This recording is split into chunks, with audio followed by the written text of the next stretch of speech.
Hello, and welcome to Service Above Self, a production of the Broadbrook Rotary Club of Connecticut with support from Rotary District 7890. My name is Margaret Byrne. I'm a Rotarian member of the club, and I'll be your host for this episode. Today we will explore professions in childcare, specifically being a nanny, and later look at professions that provide artistic expression and wellness and development for young children through music activities and yoga. With so many two-income households, or even single-parent households, how do parents who work provide care for their young children? Joining me today to explore one option is Julia Sarno, who is a professional nanny. And with Julia is one of her clients, Alex. Julia and Alex, welcome. Thank you. Julia, can you tell us, how did you decide to become a nanny? Well, I have a degree in social work, and I studied child development, child psychology. I worked in foster care and adoption for a few years, and I just had a passion for helping children, a passion for watching them develop and grow. So I thought, what a better way to be able to do that and help families when becoming a nanny. There was a strong need when I got out for professional nannies, so I went that way. And how long have you been a nanny? I've been a nanny for 15 years.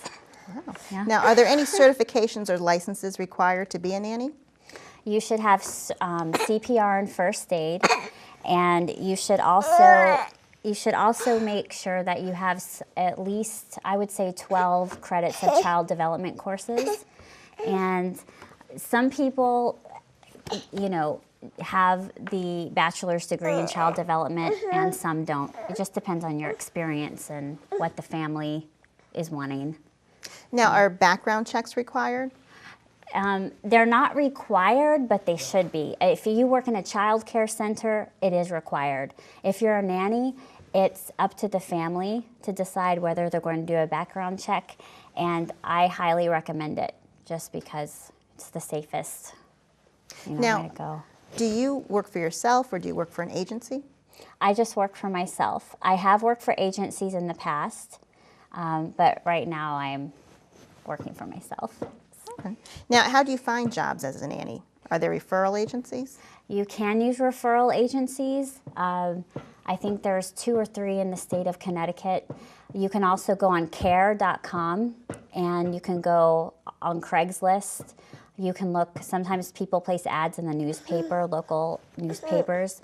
But I think the most popular sites are like the babysitter.com websites, care.com. And then the nanny agencies do usually, there's usually a fee for the families of about $1,000. So keep that in mind if you go the placement route. But is it likely that an agency has done some background checking already? Usually, yes, the agency will take care of all that for you. If you're a family looking for a nanny and you would like to go that way, it's easier in that you don't have to do a lot of that work yourself. Okay, like my necklace. Now, are there differences between employing a nanny or using a daycare? Yes, I think there's a huge difference. Well, when you have a nanny, first of all, they can come to your home, so your child can be in the comfort of, their own surroundings. You get a lot of more one-on-one interaction. Also, with a lot of daycare centers, if your child is sick or they have special needs, a lot of times you will have trouble finding a child care center to meet those needs. So having a nanny is good in a lot of ways, because if you do have a sick child, the nanny will still come and take care of your child. So you don't have to call in or take a day from work? Exactly. And then as for the parents too, it's just, especially with newborns, you have that feeling of comfort that they're sleeping in their own bed and they're around all their favorite surroundings. So it kind of depends on what the family needs and the cost, because having a nanny typically is more expensive than a daycare. So now, does a child in a nanny situation still get socialization skills that they might get at a daycare? Yeah, they can. You can take them to music class, and you could take them to, art classes, take them to the park, and that's something the nanny and the parents can discuss. Especially as they get older, it's important to take them out and find things like that to do. You can go to the local library, you can meet with other nannies or other children, so yeah. Great. Now, how does a parent go about hiring a nanny? Well, first you have to find a source to hire a nanny, so pick which way you're going to go. You could go to the agency, look on care.com. You could place an ad and then see what feedback you get. And when you hire a nanny, you should make sure, of course, that they're background checked. And when they come to interview, I think the best way is to have some questions for them. See if you feel they're a good fit for your family. You know, I tell people to trust their gut. I think a lot of times people stress over finding the right person, but I think you just sometimes have a gut feeling. And if you're an active family, you need an active nanny. If you want a more grandmotherly type, you know, everyone has different things they want. So kind of just try to make sure when you interview someone and you're finding someone that they are going to fit in well with your lifestyle. Are you saying that a parent should look for a nanny who is like him or her? Well, not necessarily, but say you're a very active family or you're a family who loves the outdoors and your children love the outdoors, you'll want a nanny who is similar. You know, that doesn't mind getting outside and getting dirty and things like that. Now, so those are some tips you have as to what a parent should look for Yes. in a nanny. Yeah. Anything else? Patience. I think they need to have patience. They need to be trustworthy. There's Mommy. And Bye, Alex. I think the main thing, too, is that they have experience of childhood milestones. So when you interview them, you should ask them, give them specific questions like, what would you do if? And see what they say. How would they handle a certain situation? Can you give us an example? Say the child was sick and they had a high fever. How would you handle that situation? Typically, a nanny should never give medication to a child without the parent's permission. It's things like that the parents and the nanny need to address and cover before they're hired so they make sure that they are on the same page. Mm-hmm. Now, what role does the nanny play in the household? Do you do windows and change diapers? How do you define those roles? It depends on what the family wants, honestly. You can have a nanny who's more like part of the family, who's like an adopted auntie or, you know, something like that, who, you know, they unload the dishwasher, they do the laundry, they, you know, whatever needs to be done. Then you have people who hire nannies who are both housekeepers and nannies, who do heavy cleaning and childcare. It seems to be, it just depends on the rate of pay and the part of the country you live in and what the parents need at the time. Is it typical for a nanny to live in the home, or? They can. Live-in nannies are quite popular with parents who work long shifts or single parents. So you can have au pairs, which are usually nannies who come from another country and they'll live in the home. A live-in nanny, you know, she'll have like her separate quarters and she'll have her set hours and then she'll retire to her private life later.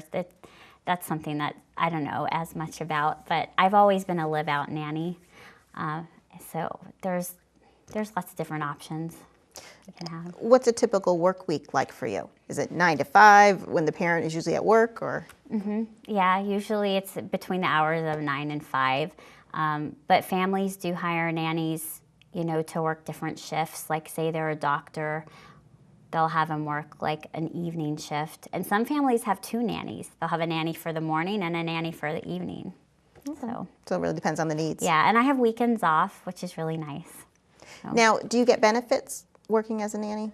It depends on the family. Some families, if they own their own business, they're able to add you in, you know, like an employee. But like I said, it just depends on the family. If you're working, you may have to find your benefits through your own means. Other families will take care of it for you. Now, is it typical that you work for a certain number of months or years, or is that set up at the beginning, or is it just felt out as you go along? I think it's more felt out as you go along. Some families do have you sign a contract that says you'll stay at least a year just to reduce turnover. And also in a contract at times, there'll be like a 30-day trial period for the nanny. Like a probation. Right.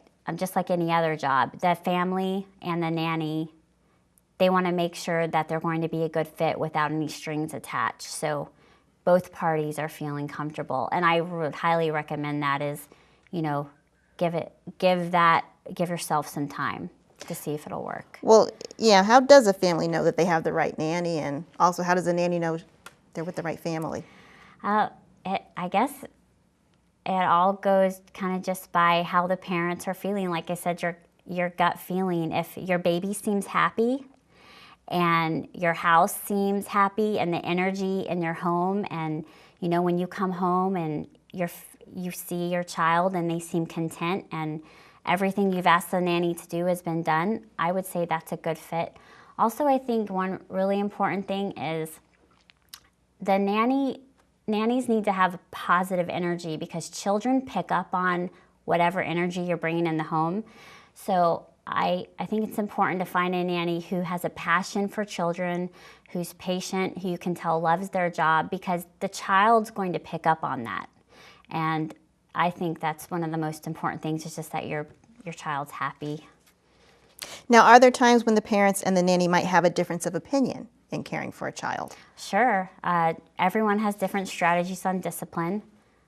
The best thing to do is just communicate. Ask, how would you like me to handle when the baby does this? How should I go about handling this type of discipline?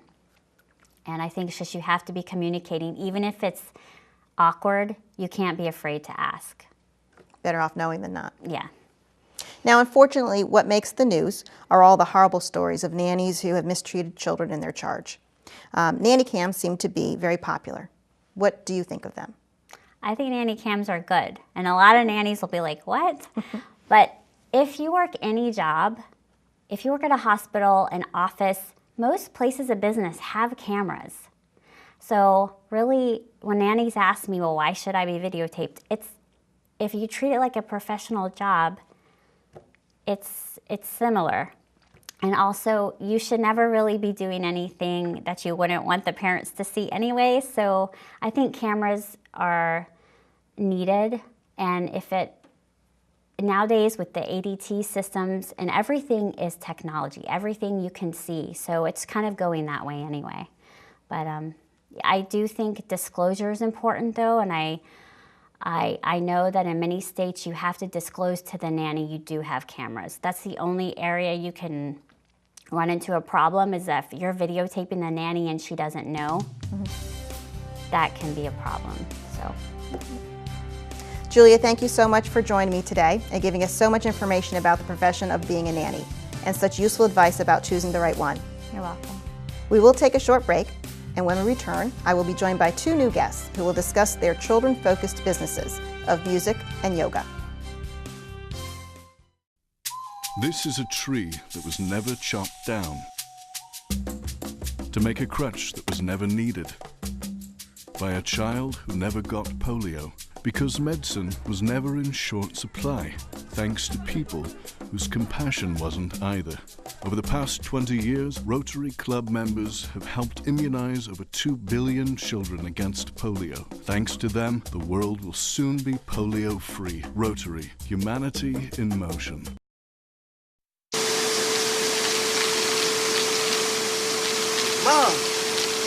Mom! What? You can't find Ichabod. What?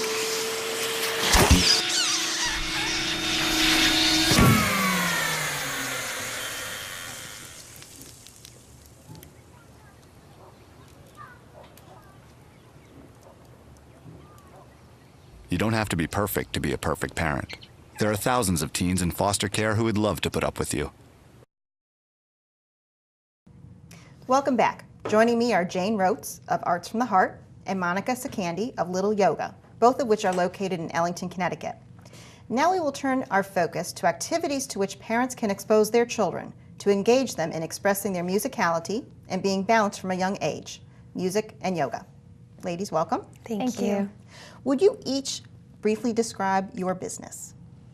Arts from the Heart is a music and arts community that we are creating to provide programs and activities for families and young children.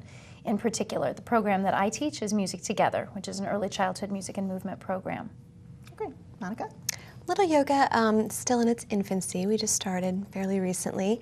And it's to offer programs for children and families and also expectant mothers that want to either continue their yoga practice while they're pregnant and then carry that into a newborn class with their infant and then connecting it to their children as well when the children get a little bit older.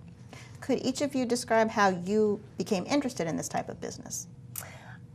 I started teaching Music Together 12 years ago. I just finished my 12th year. And I started doing it because I have a background in human development and have always been interested in children, and I also have always been involved in music. So the two of them together made a perfect fit for me. I thought it would be very brief, temporary, couple years while my kids were small, and now it's been 12 years. So it was just a good fit of all the things that I love and that I'm good at. Okay. And how about yoga? Yes, I had been practicing yoga on my own just as an adult, and I had my daughters at home with me for a few years. And I started to notice there was kind of a lack of children's yoga just in my personal community. And after a little while, I got my own certification to teach adult level classes. And shortly thereafter, I kind of brought the inception of Little Yoga with bringing it to younger children, families, and pregnant women. So yeah, it was kind of just a natural transition. Now, for both of your businesses, are any licenses or certifications required by the state? For myself, no. I am certified in Music Together, the particular program that I teach. And in order to teach it, I have to be certified. But as far as anything more than that, there's nothing required. It's really what you bring to the table. Yeah. You said you have your yoga. Correct. Yeah, you do need a certification. Well, it's not required by the state of Connecticut. I shouldn't say that you need it, but it is very beneficial to have it. It's a 200-hour minimum program that you go through to get your RYT, which is your Registered Yoga Teacher certification. And then there's additional classes and continuing ed that you can take to get things like prenatal and children on top of that if you'd like that. But the basic 200-hour certification does cover all the bases and is definitely good to have. Yeah. Now, given that you're starting your own small business, how do you advertise that business? A lot of word of mouth. It's a lot of getting the word out to moms clubs. Social media is huge because a lot of the moms in our demographic are on the web. Right. So using things like Facebook and Twitter, and there's a growing number of sites promoting activities for children or helping parents find activities for children on the web. I've done some print advertising. I don't find it as helpful because people aren't as in papers anymore. They're more online. So that's word of mouth and social media seem to be the biggest. Great. Now, do you have repeat customers? Is that your base of business? That's definitely my base. I have about a 75 to 80% return from semester to semester within my classes. And I have a number of families who've been with me because of subsequent children.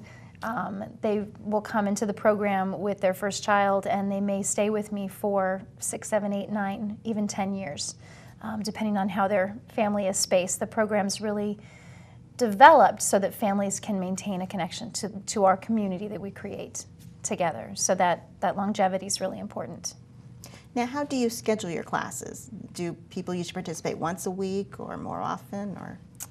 Mine are once a week. Once a week? Yeah, I hold my classes for once a week. Okay. And how much time do you need to prepare for your classes? Typically, once you have a routine down, for me personally, I don't know if it applies to you as well, but once you have for a yoga routine or a series planned, you kind of go with it. It's almost like choreography with yoga, and the children start to expect what they know comes next, and they know when it's time to breathe and when it's relaxation and when the poses are, and it kind of flows. So I think once you have that foundation of the first few sessions, you kind of go with it, and it just stays relatively similar for the rest of the series. Yeah. Right. Depending on the types of classes I'm teaching, I have a standard class that I teach that's called a mixed age class. And I do usually 10 of those a week with different families in each class, but I'm doing the same lesson plan. So I'll do one lesson plan, which takes a chunk of time, but then I'm done for the week. If I'm also doing, sometimes I'll do a babies class that's specifically for newborns, or a big kids class that's for older kids. And if I'm doing those, then that increases the time I need for prep, but not too much. Now, as a small business, how do you handle bookkeeping and bill paying? Are you wearing different hats?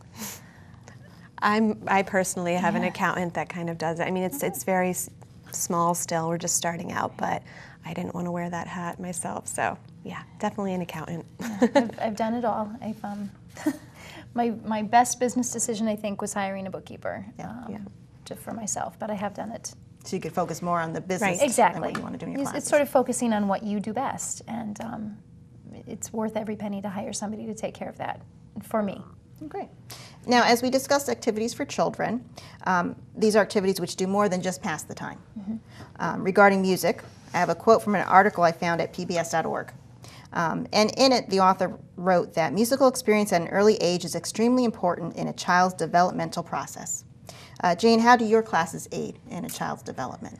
Music Together and early childhood music classes in general are very much the best ones that I've seen are all about child development. It's all about helping children to grow and develop, not just within music. That's sort of the avenue to come into class.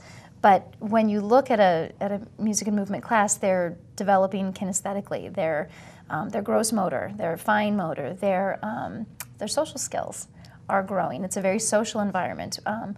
Again, good programs are based on play, on that's how children learn. So we play with them.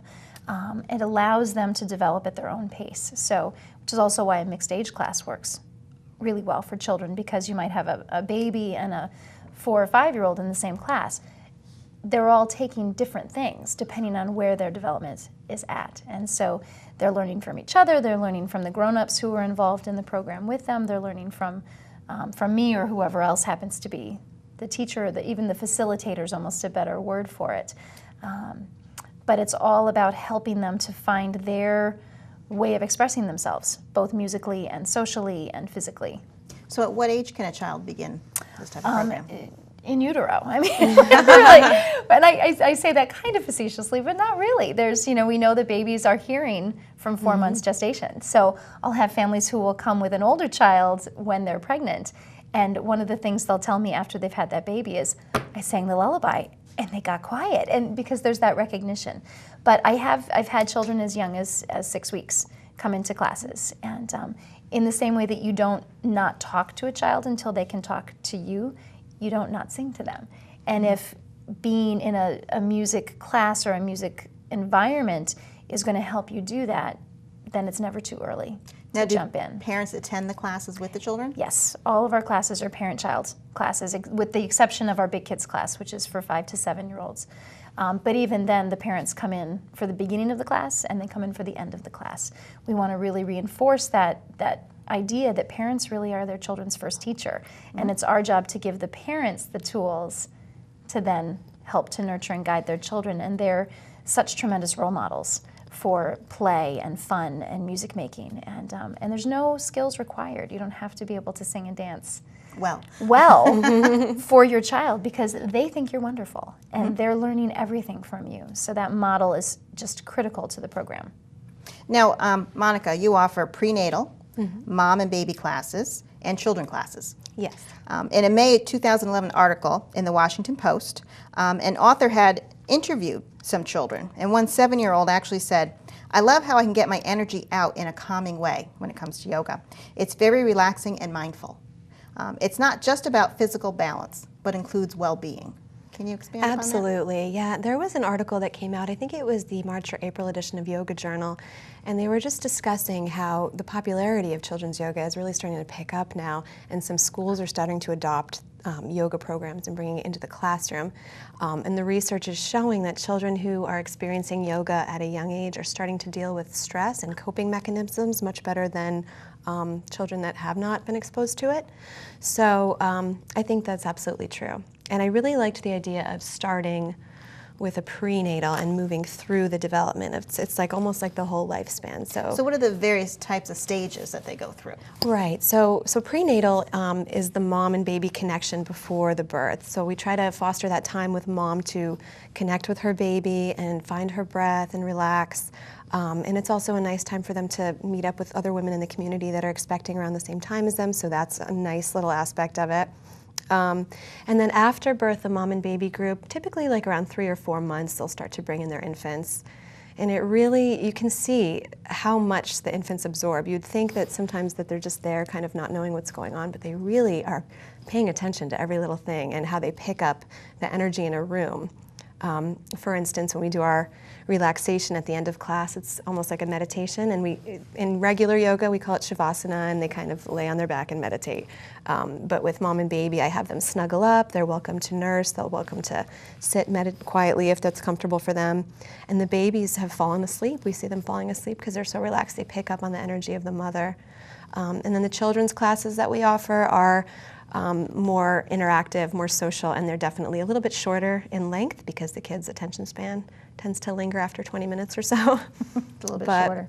So yeah. are there challenges in working with children in these situations?